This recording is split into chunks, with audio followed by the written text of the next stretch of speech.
Welcome back to this video. My name is Rafi Yakub right here, and in today's video I'm going to show you on how to save contact on SIM card. So let's see. But before we dive into the tutorial, if you find this tutorial useful and you are very new to this channel, remember click on that subscribe, turn on notification bell for more useful tutorial like this. So with that being said, let's get started. Alright, so the very first thing you want to do is to simply head over to your phone call icon. So simply click on here. Just like so. The next thing you need to do is to simply type in the number that you would like to save onto your SIM card. And the next thing you need to do is to simply click on create a new contact. So click on create new contact. Then it's going to open up like so. Next thing you need to do is to simply type the name of the contact.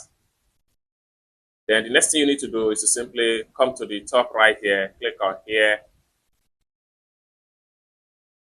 and make sure you choose the SIM you want to use. So I'm going to simply choose this particular SIM, just like so. Then the next thing you need to do is to simply click on this check mark right here from the top side corner. So click on that and contact save. So it's as simple as that. So basically, this is how to simply save contact on SIM card. I hope you really got value for this video. If you find this video useful, click this video a big like, and also remember to subscribe to the channel for more useful tutorial like this. Thank you so much for watching, and I hope to see you in my next video. Bye for now.